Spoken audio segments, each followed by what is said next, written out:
Je crois qu'il y a un instrument de transparence, de disparition des petits chefs, d'écrasement de la hiérarchie. Au lieu d'avoir 15 niveaux, on en aura 2 ou 3, qui va être un bouleversement radical des modes d'organisation, en particulier françaises. Un usager, maintenant, vient pour résoudre un problème. On ne peut pas lui dire, comme on le disait il y a 30 ans, voilà, écoutez, on va prendre votre adresse, on vous écrira dans 3 semaines et vous aurez une réponse dans 4 mois. Ça, c'est inconcevable, ce qu'il était très bien il y a 15 ans. Parce que l'administration avait un tel pouvoir il y a une quinzaine d'années, que le gars qui était derrière son bureau, enfin, je veux dire, c'était quelqu'un d'intouchable, quoi. C'est fini, ça. Je crois que c'est fini parce que aussi les outils de communication comme cela se sont mis en place et qu'il y a une grande démocratisation maintenant de l'information qui fait que même l'usager, s'il n'a pas son information à la mairie, il va aller la chercher ailleurs parce qu'il a un outil qui est le téléphone, qui est maintenant l'email. Il va chercher son information tout seul comme un grand et puis il se passera de la mairie. Bon, donc il faut qu'on soit performant de ce point de vue-là, au même rythme que la société qui elle-même a grandement évolué en matière de communication, d'information. Il est évident que le téléphone participe, le portable, d'une évolution générale de la société vers la précarité, la réversibilité, l'immédiateté. Mais ça, c'est pas dû au téléphone, c'est dû à quelque chose de beaucoup plus profond, qui est la simultanéité de la loi du marché et de la démocratie, qui sont tous les deux des principes fondés sur l'idée « j'ai le droit de changer d'avis ». Donc tout est précaire. Donc quand on s'oppose à la précarité c'est l'autre nom de la liberté. Et donc l'immédiateté est consubstantielle à la société que nous avons choisie. Il faut l'accepter ou la refuser, mais l'accepter ou la refuser en bloc. Mais en même temps, il y a dans le téléphone, et donc il est très important pour que la démocratie et le marché survivent, de les réinstaller dans un temps plus long, de donner un temps au projet. C'est la fonction du politique. La question du mandat à 5 ans ou 7 ans, tout ça, c'est des questions très importantes pour savoir si on redonne du temps à l'action politique.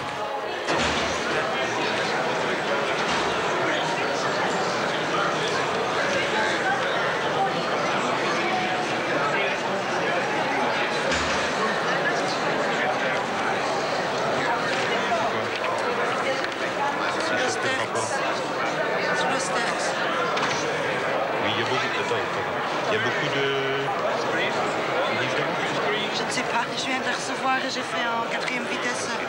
Bon, tu as transmis l'explication de vote, là?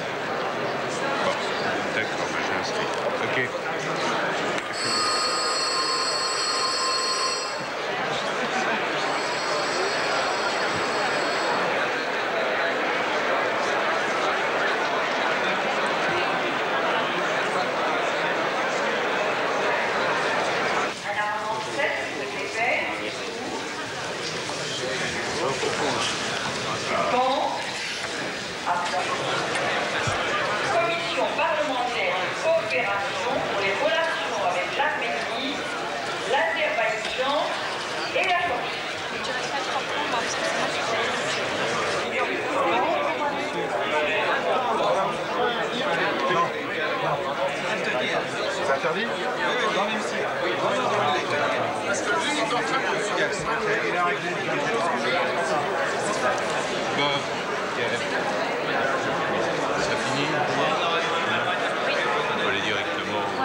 Dans une conversation téléphonique, nous sommes tous des aveugles. Et à partir de cela, nous devenons plus sensibles aux nuances des voix, d'expression, de silence. Et on apprend comment reconnaître les émotions des autres sans les voir. Et donc, en quelque sorte, ça nous enseigne l'art de communiquer, pas seulement par les apparences. Et il y a toujours des déceptions, mais aussi des atouts, parce qu'on peut causer avec quelqu'un ne sachant pas quelle est sa figure et le trouver sympathique. Et quelquefois, on n'est pas content de ce qu'on voit la personne, mais ça permet aux gens de se valoriser en dépit de leur physique. C'est une bonne chose. La technique ne peut pas vous enseigner à converser, à faire de la peinture, à faire de la beauté. De même que tous les manuels de sexe ne vous enseignent pas comment faire l'amour. Et pour avoir une bonne conversation, il faut s'intéresser aux autres, il faut vouloir écouter les autres, il faut vouloir se mettre dans la peau des autres. Et ça, c'est une curiosité qu'on apprend, pas par la technique, mais par les relations avec les gens et par une ouverture qui s'apprenne autrement. Et je crois que le téléphone peut-être n'est pas nécessairement en lui-même un moyen de bien parler. C'est un outil, c'est tout. Parler à quelqu'un qu'on ne voit pas, c'est la stratégie du confessionnal. Et cette stratégie est d'une ampleur magique. Quand on voit quelqu'un, ce qu'il vous communique par ses gestes, par son sourire, par ses mimiques ou par l'environnement, pollue la parole. On n'entend plus. On voit un complexe infiniment plus lourd. Tandis que quand on ne fait qu'entendre, bon, on est privé d'autres informations que nous apporterait la personne si elle était en face de nous, mais en même temps, on a la parole dans toute sa pureté. Et sa pureté de timbre, du silence, au point que beaucoup de gens disent souvent « allô » parce que quelqu'un a laissé du temps au silence dans la communication. Ils ne supportent pas ce silence que permet le téléphone, parce qu'ils ne voient pas, ils ne savent pas si l'autre a raccroché, fait autre chose, ou si la communication a été coupée. Et donc, la voix a une ampleur, d'une profondeur inégalée par le téléphone. C'est le seul instrument avec le confessionnal. Ce qui fait qu'on a parfois des communications. Moi, il m'est arrivé un jour, en fait, en réalité hier, de me trouver à parler avec quelqu'un et au téléphone, et je savais que je m'approchais de cette personne. Et le téléphone nous servait à nous retrouver. Et nous avons senti ensemble qu'en coupant la communication pour nous retrouver, on était évidemment heureux de se voir, de parler, mais on perdait quelque chose d'une intimité particulière que le téléphone permet et qui donc, je crois, donne en effet à cet univers très particulier. Mais en fait, je ne sais pas si on le conservera, parce que la pression d'image va être très forte, un petit peu comme il y a cette nostalgie du cinéma muet ou cette nostalgie du noir et blanc qu'on est en train qu'on a perdu.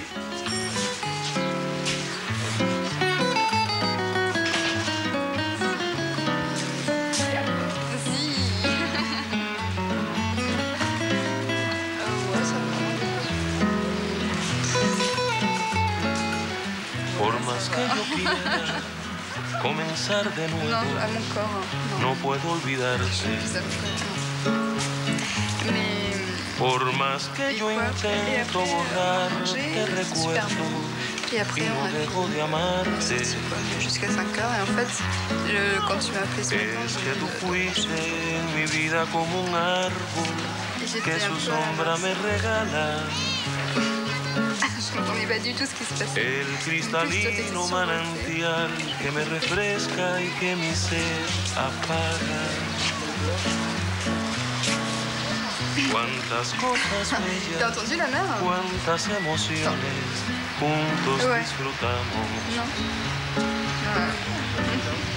Todo un mundo nuestro lleno de ilusiones que los dos forjamos.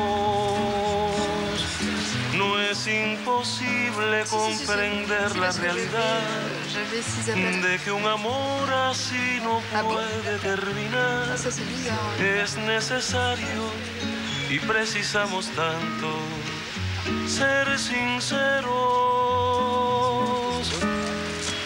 Nosotros dos tenemos la oportunidad de hacer que vuelva la felicidad.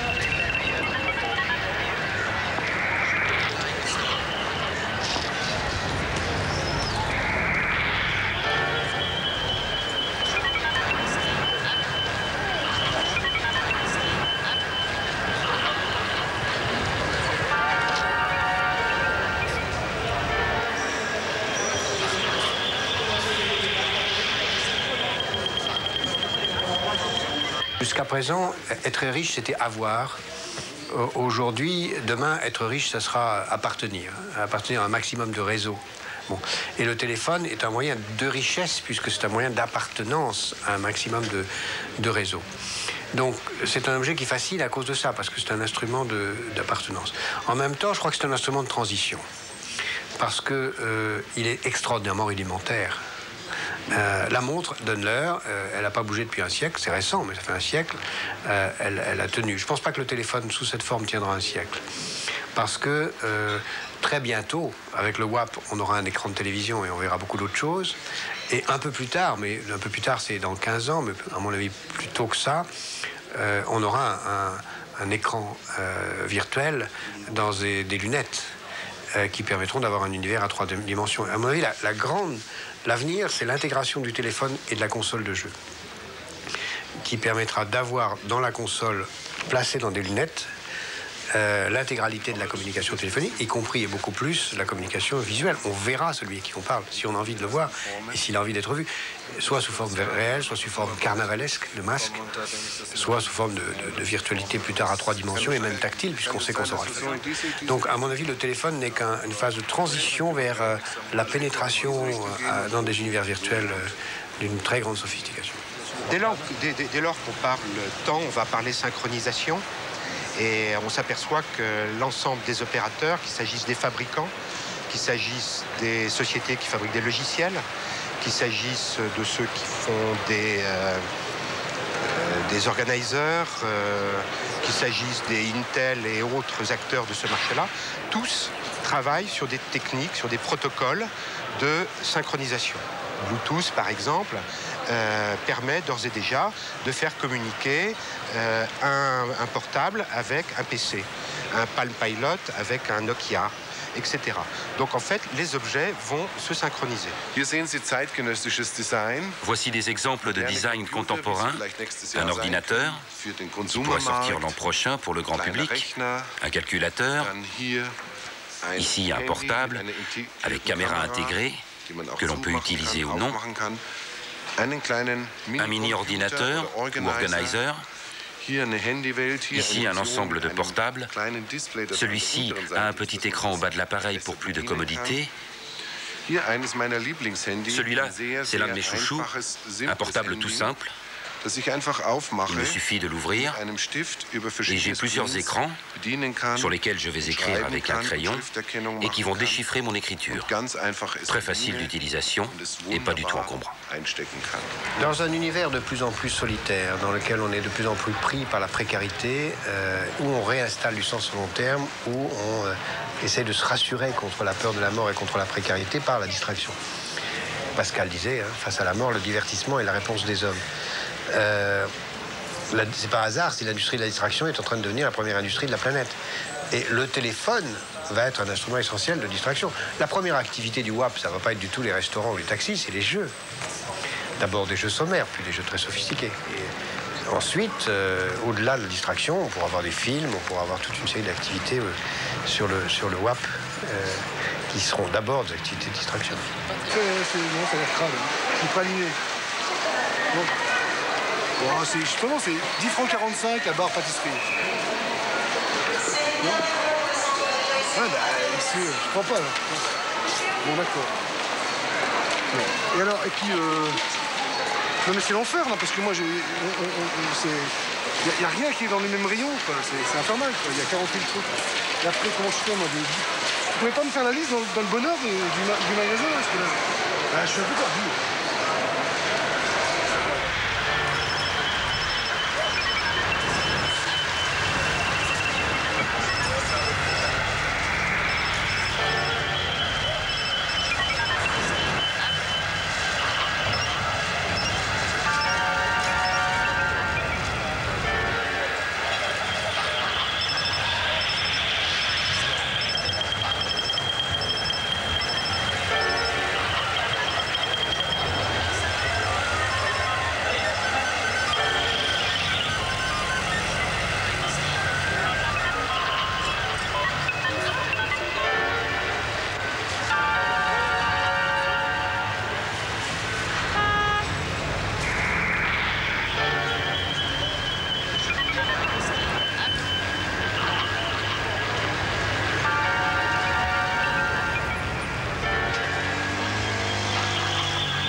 vous à moi, je vous avoue tous mes émois.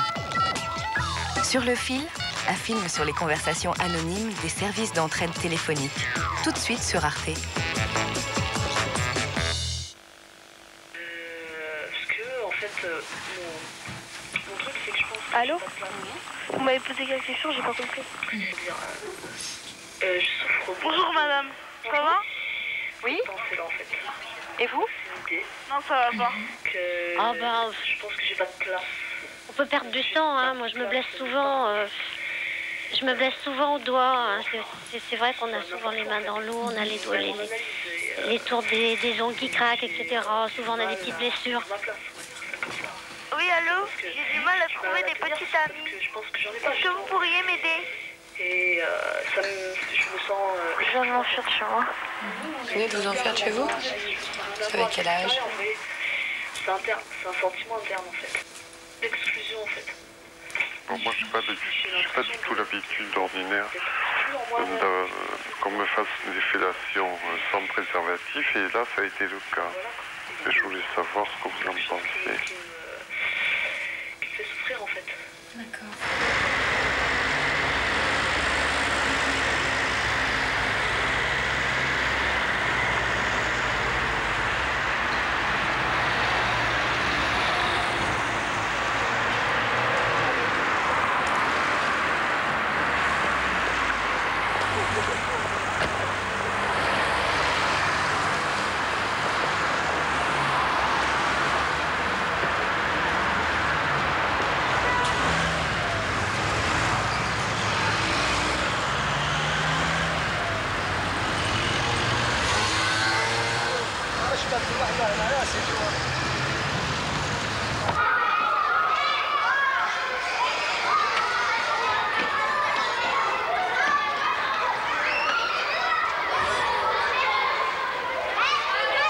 Est-ce que votre petit copain, il a déjà embrassé des filles? Oui, je pense. Bon, donc la première fois que vous allez le faire avec lui, déjà, vous pourrez vous laisser guider un petit peu. Hein? Ah, ok, d'accord. Alors, ce que je peux vous dire, c'est qu'il y a des baisers que l'on fait du bout des lèvres. Il y en a d'autres que l'on fait avec la langue. Hein? Et que ça dépend des moments. Des fois, on fait plus ou moins longuement, plus ou moins tendrement. Allô? Hein? Allô? C'est qui? C'est qui? C'est Phil Santé Jeune. Oui? Je parle pas à la même personne, là? Non, c'est mon amie. C'est ma copine, quoi. C'est votre copine? Ouais.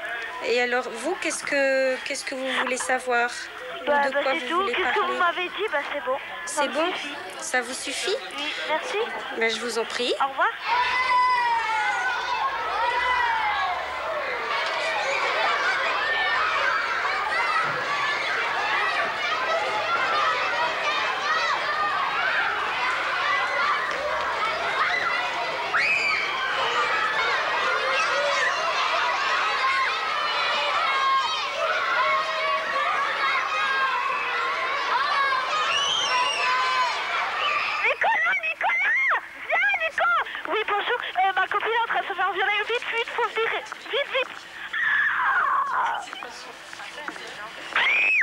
Pourquoi? Bah, dites-moi, pourquoi vous avez des doutes?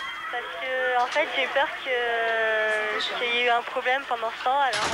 Que quoi? Que le préservatif a craqué ou voilà, quoi? ouais. Ah bon, et pourquoi vous pensez ça? Bah, je sais pas du tout, c'est la première fois que je le fais, donc... Ah, donc vous ne savez pas? Vous n'êtes pas sûr? Vous avez juste peur?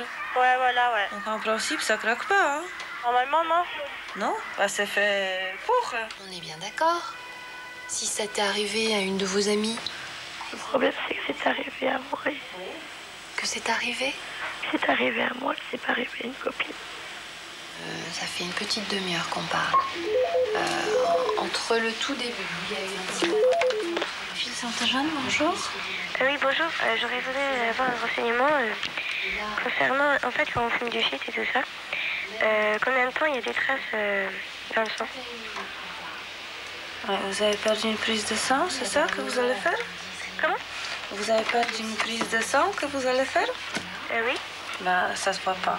Ah ouais, j'aurais rien là.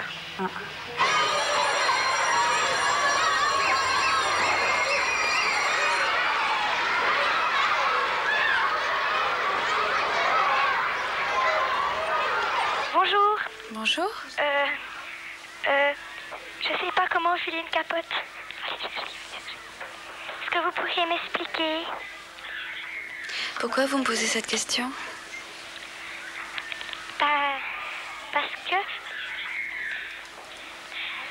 Parce que je sais pas comment enfiler une capote. Et vous êtes une jeune fille, vous? Non, tout le monde croit que je suis une jeune fille. Mais je suis un garçon.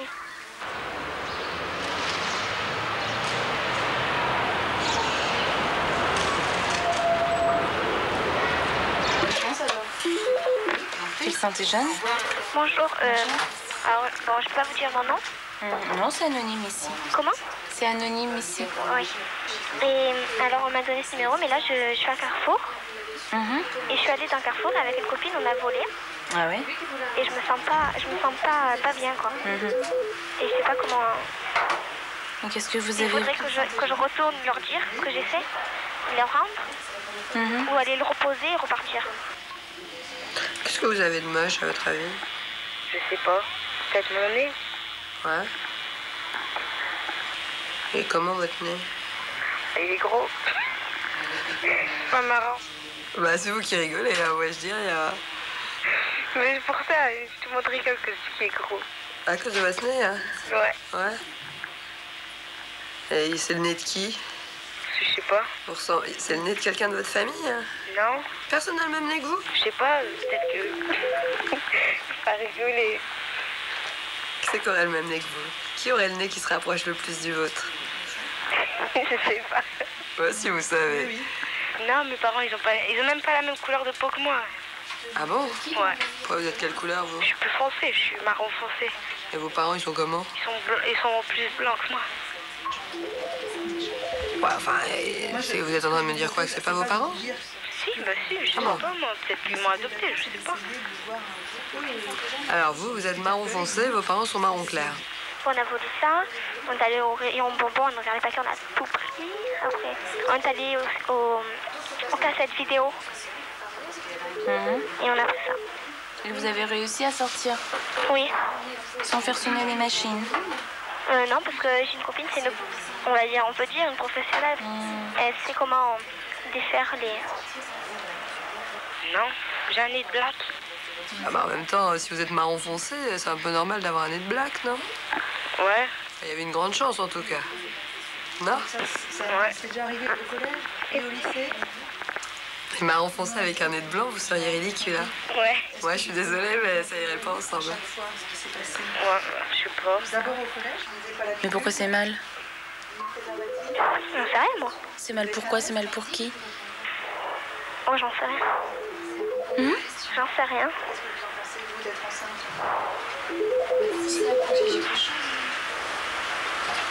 Ce qui vous gêne, c'est d'avoir fait quelque chose qui était interdit par la loi. Voilà. Et pourtant, vous ne preniez pas de contraception? Non. Ouais. Vous avez quel âge? Vous avez quel âge? 17 ans. D'accord. Hein? Mais amusez-vous à regarder les gens dans la rue. Hein? Regardez, je sais pas, une fille ou un garçon que vous trouvez bien de loin, comme ça. Vraiment bien. Puis quand vous regardez de près, puis vous regardez vraiment tous les détails.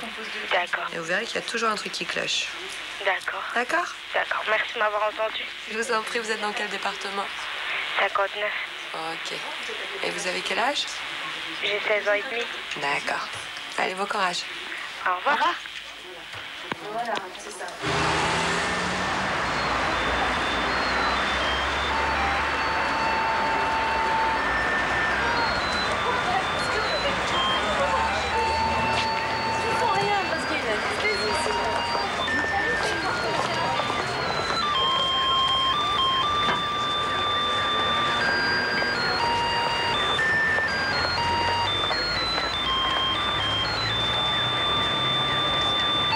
Merci, au revoir. Tu vois, c'est 600 francs la nuit. C'est plus sage, hein? Oui, peut-être. Est-ce que je peux... Bah voilà, vous l'auriez fait. L'instruction, c'est grave. C'est grave. Il me semble. C'est un enfant qui passe. Bon, qui peut... Elle ne quittait pas. Allô? Oui, bonjour madame. Bonjour madame. J'ai un petit problème qui se pose dans le foyer de mon fils. Oui. Oui. Sa jeune femme a eu une altercation avec lui vendredi soir. Oui. Mon fils aurait, pour la calmer, parce qu'ils étaient invités à un dîner et elle n'a pas voulu y aller. Mon fils dit qu'elle a eu une crise d'hystérie et pour la calmer, je lui ai tapoté la joue. Bon. Enfin, il est d'accord pour que vous l'ayez à Noël? Eh ben, j'en sais rien. Bah écoutez, je pense que pour cette année, ça va être un peu... je sais pas, comme vous allez vous mettre d'accord, mais par rapport au jugement quand même, on est dans un week-end où c'est lui qui l'aura. À la mesure où rien n'a été précisé. Enfin, c'est un mauvais jugement, quoi. C'est vraiment, on est dans et une... Alors, dans un cas comme dans l'autre, oui. Quand elle dit un Noël sur deux, c'est quoi? Qu'est-ce que je considère? Parce que vous voyez là, Noël, bon, c'est un Noël sur deux, ça veut dire que... C'est quoi? C'est le jour de Noël ou... Parce que moi, mon enfant, il est tout petit, il n'est pas scolarisé, il n'a pas de vacances. Elle ne s'est pas fait examiner la suite des violences qu'elle a subies? Non, mais non. J'ai compris que c'était des violences légères, hein. Il s'agissait de violences légères. Mon fils a fait venir la police pour qu'il constate qu'elle n'avait aucune marque. Oui. Et il paraît, d'après ce que dit mon fils, je n'étais pas devant, qu'elle-même a dit non, il ne m'a pas battue.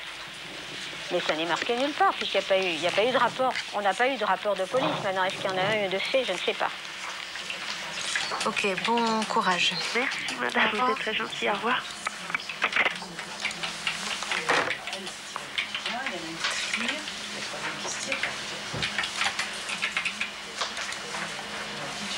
On a tout le temps des appels comme ça sur la garde comme ça, un week-end, des fêtes. On a sans arrêt ce genre de problème là pour des fêtes, des enfants qui sont vraiment arrachés par des parents qui se mettent pas d'accord avec un jugement qui est... C'est vrai, on dit pas toujours le jour de Noël, qui aura l'enfant. C'est vrai, qu'est-ce que c'est Noël? C'est le 24 ou c'est le 25? Oui, mais lui, il les avait même pas pendant les vacances, ce papa-là. Il avait le droit à un Noël sur deux. Et dans le jugement, il n'y avait pas écrit qui commençait. Et c'était le premier Noël où ils étaient séparés. Alors évidemment, c'est le conflit. C'est fou qu'un juge règle pas ça mieux quand même. Ils disent pas le premier Noël, ce sera le papa ou la maman.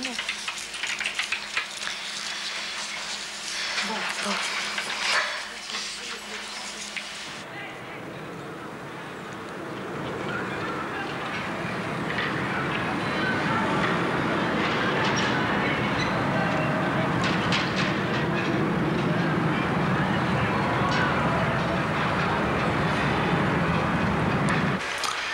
Voilà, je vous souhaite une bonne soirée. Au revoir. Au revoir.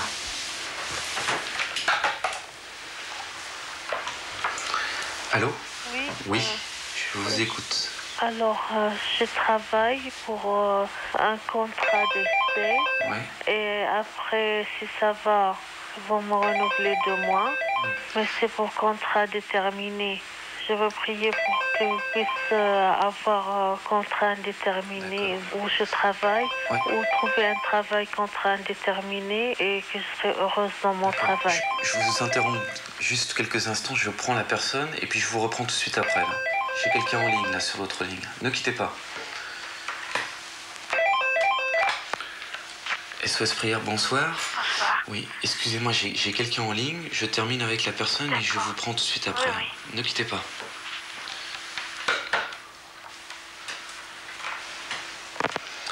Allô? Oui. Oui, je vous écoute là. Et j'aimerais bien trouver un travail contrat indéterminé et après que je puisse faire ma vie, trouver l'homme de ma vie et que je puisse avoir un enfant parce que j'ai 39 ans, bientôt 40 ans. Il faut que je me dépêche, mais si j'ai pas une vie stable, je peux pas... Ouais. Je peux rien faire dans ma vie, je peux pas payer mon loyer, c'est trop dur sans travail.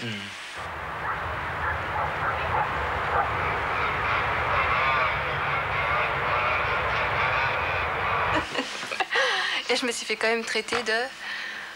Non, il m'a demandé si j'étais pucelle et ensuite il me... De quoi tu dis? Et après, il me demande si on peut se rencontrer. Ah bah oui, bien sûr. C'est normal, bien sûr qu'on peut se rencontrer. Bon, dans la il va faire encore plus froid. Au coin de la rue, au coin du bois. Moi, j'aime bien quand il me propose des rendez-vous. Ah non, j'étais plutôt intéressée par votre copain tout à l'heure. C'est ça le coup. Ah oui. Oh, le sale coup, ouais. Non, pas vous, le copain tout à l'heure. C'était moi. Je peux pas répondre. Allô?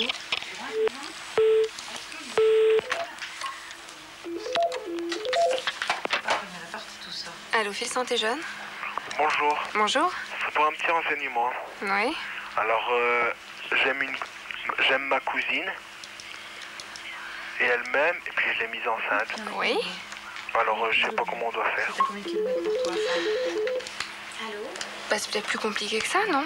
Assez sérieux. Est-ce que c'est plus compliqué que ce que vous me dites déjà? C'est anonyme. Bah, c'est quand même assez important. Ouais. Elle est enceinte de combien de semaines? Combien de mois?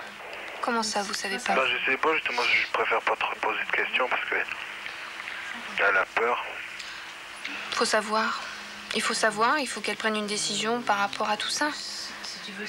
Il faut savoir déjà depuis combien de temps elle est enceinte. Et puis il faut aller voir un médecin, il faut en discuter avec un médecin. Les parents seront prévenus?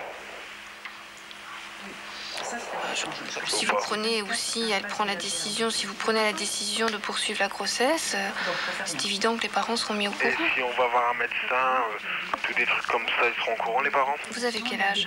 14. Normalement, le dépistage. Et votre copine, elle a quel âge? 15. 15 ans? Ouais. Bon, dans un premier temps, vous allez aller dans un centre de planification. Vous pouvez y aller tous les deux, voir une conseillère peut-être familiale. Vous voulez que je vous donne une adresse ou pas? Non, bah c'est bon, je m'arrangerai avec elle. D'accord. D'accord. Bah merci. Au revoir. Au revoir.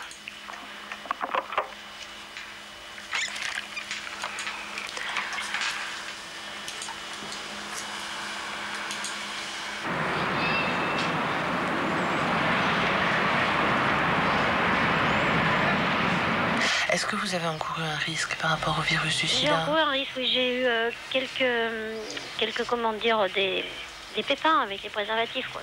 Oui. Des problèmes? Avec un partenaire que je ne vois plus. Oui. Voilà, donc ça fait 1 an de ça. D'accord, donc vous dites des pépins, c'est-à-dire? Ça n'a pas marché. Enfin bon, est-ce qu'il ne savait pas s'en servir? Ça m'est déjà arrivé, mais j'ai rien dit. Alors, ça s'est mal passé. Oui. Là, c'est la première fois. Non, j'ai rien dit. Ouais. Parce que je me suis dit, si je le dis dès le départ, de toute façon, ça sera... Ça n'a pas marché? Bah, disons que quand on le dit d'emblée, les gens, ils commencent à avoir peur. Et qu'est-ce qui fait que maintenant, bon, vous connaissez cette personne depuis 1 mois, qu'est-ce qui fait que maintenant il y aurait un besoin, apparemment il y a un besoin, puisque vous posez la question, pourquoi est-ce qu'il y aurait un besoin pour vous aujourd'hui de lui dire que, bon bah voilà, vous êtes contaminé, qu'est-ce qui... Non, qu'est-ce je pense pas, mais ça m'embête, quoi, ça me travaille, quoi. Ça vous travaille? Non, de toute façon, si on a un rapport, je lui dirai pas, de toute façon.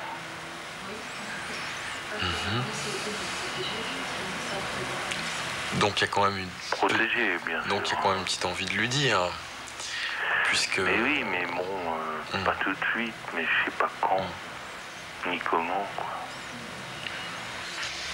Je sais pas comment je vais faire, quoi.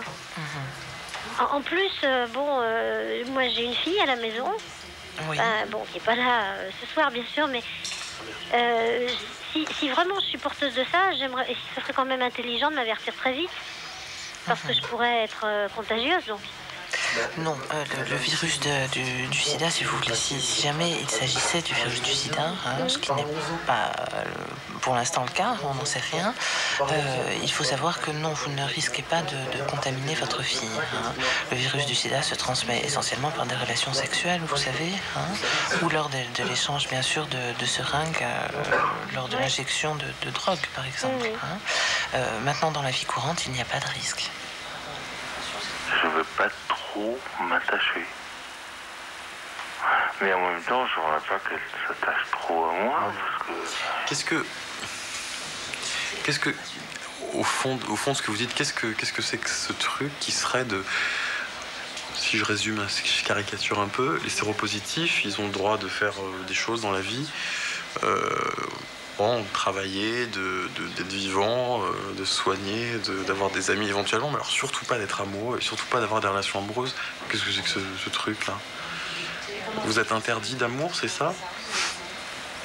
Vous pensez qu'il y a des... C'est faux. Hein? C'est faux. Moi, je trouve que c'est un peu ce qu'il y a dans le... Mais c'est ce que j'ai fait pendant 5 ans. Hein. C'est ce que vous avez fait pendant 5 ans, ouais.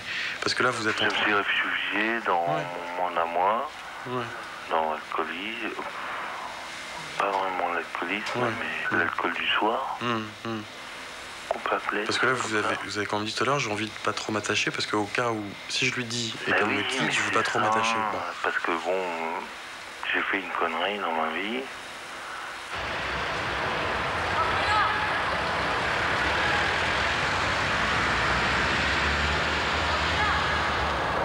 Allô, Fil Santé Jeune? Oui, bonjour, ce serait pour un renseignement, s'il vous plaît. Oui. Est-ce que c'est gratuit le dépistage chez un médecin? Pour le sida? Ouais. Alors moi, je peux vous donner des adresses de centres de dépistage gratuits et anonymes, oui. Ah ouais, ça m'arrangerait, s'il vous plaît.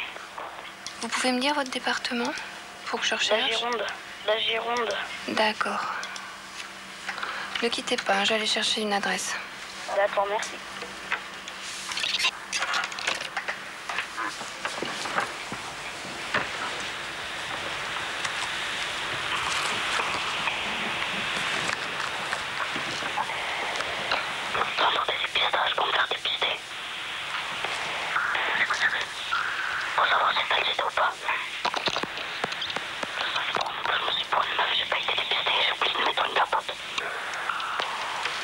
Allô? Oui. Alors. Quelle ville? J'habite à Lourdes. Alors, vous avez un centre de dépistage à l'hôpital général. Vous notez? Oui. Je vais vous donner la ligne directe. C'est le 05. Oui. 57. Oui. 05. Oui. 35. Oui. 40. Oui. Voilà, et là c'est anonyme et gratuit. Ok. D'accord. Je peux vous demander votre âge? 15 ans. Vous avez 15 ans. De quand date votre rapport à risque? 3 mois et demi à peu près. D'accord. Et j'ai oublié de mettre un préservatif. C'est pour ça. D'accord. Eh bien, vous téléphonez, vous prenez rendez-vous, puis vous serez reçu par un médecin. D'accord. Merci. Je vous en prie. Au revoir et bonne soirée. À vous aussi, au revoir.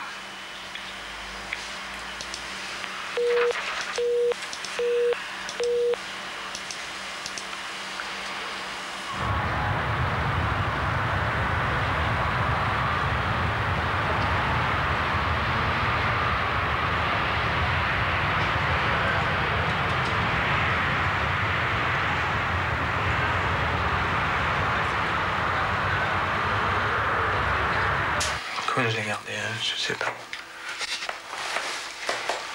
10 minutes, un quart d'heure 10 minutes, je crois. Plutôt 10. SOS dépression, j'écoute. Bonsoir, excusez-moi de vous déranger, c'est pour me dire si pour un meurtre. Vous avez déjà appelé tout à l'heure? Non, attendez. Non, j'ai pas appelé tout à l'heure. Vous n'avez pas appelé tout à l'heure? Non. 22 44 44, non. Moi, j'ai appelé le 119 2 fois. D'accord. Vous me disiez, c'était à quel propos? Pour un meurtre. Ah bon, le meurtre de qui? de ma mère. Le meurtre de votre mère. Pourquoi vous voulez la tuer? Parce qu'elle m'aimait et je la hais. Et tout le monde me déteste. Alors comme ça, vous êtes contente? Et tout le monde vous déteste.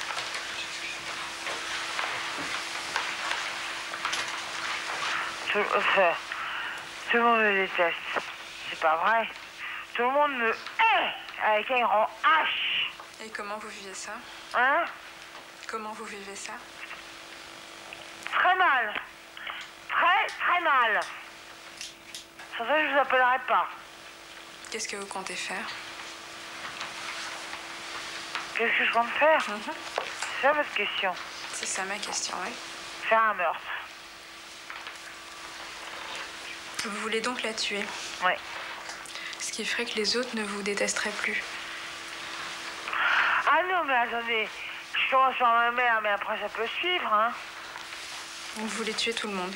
Absolument. D'accord. Ben écoutez, passez-moi l'expression, j'en suis désolée de vous dire ça, c'est que vous êtes une belle qui voulait pas m'aider. C'est pas à ce numéro-là que quiconque pourra vous aider à tuer votre mère. Alors qui? Homme ou femme? Ça, je sais pas. Alors vous êtes là pourquoi? J'ai pas la réponse à cette question. Alors vous êtes là pourquoi? Je suis pas là pour vous dire comment tuer votre mère. Alors vous êtes là pourquoi? D'après vous, pourquoi je suis là? Pourquoi vous appelez ce soir? C'est à vous que je pose la question. Si vous voulez pas que je vous insulte, pourquoi vous pouvez m'aider alors? Pourquoi? Je vous le demande. Mais je peux pas vous aider à répondre à cette question. C'est des dépressions. Là, vous êtes une belle garce.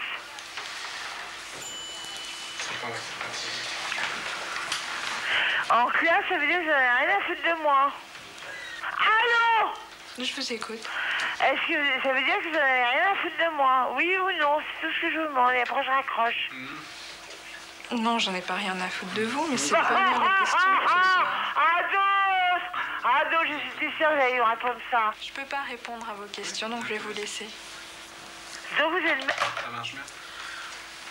Bon, donc qu'est-ce que tu racontes aussi là? Ouais. Bon. C'est toujours la bien d'avoir... Essaye de savoir comment il a bien. 1000 ans haut-parleur. 1000 ans haut-parleur. On peut pas la mettre en haut-parleur, si. 1000 ans haut-parleur. SOS dépression, j'écoute. Et après ça, je vous fous la paix. Donc, vous n'avez rien à foutre de moi. Pourquoi vous dites ça? Je vous ai posé au moins 10 questions et vous n'avez pas été foutu de répondre. Quelle question? Rappelez-moi. Comment je suis la mère? Qu'est-ce que vous voulez entendre? Et justement, j'attends votre idée, j'attends votre solution. On n'en a pas, on n'est pas là pour ça. J'ai pas de solution. Alors pourquoi vous me posez la question? Parce que vous savez très bien, j'attends votre solution. Moi, j'ai pas de solution. Je risque quelque chose ou pas? Forcément, si vous tuez quelqu'un, vous risquez quelque chose. Elle risque le suicide. Elle risque quoi? Le suicide. Ça, tu dis pas trop. Je sais très bien ce que vous risquez. Risque quoi? Vous savez ce que vous risquez en tuant les gens? Non, probablement aussi. Hein? Qu'est-ce que vous voulez entendre? Qu'est-ce que je risque? Rien. Rien du tout. Rien. Et ça a aucun sens. Mon père, n'en parlons pas. Ça, vous me l'avez déjà dit tout à l'heure. Donc, vous ne pouvez pas sauter par n'importe qui. Et concernant les questions que vous m'avez posées, je peux pas vous aider, alors on va en rester là pour ce soir. Plaf.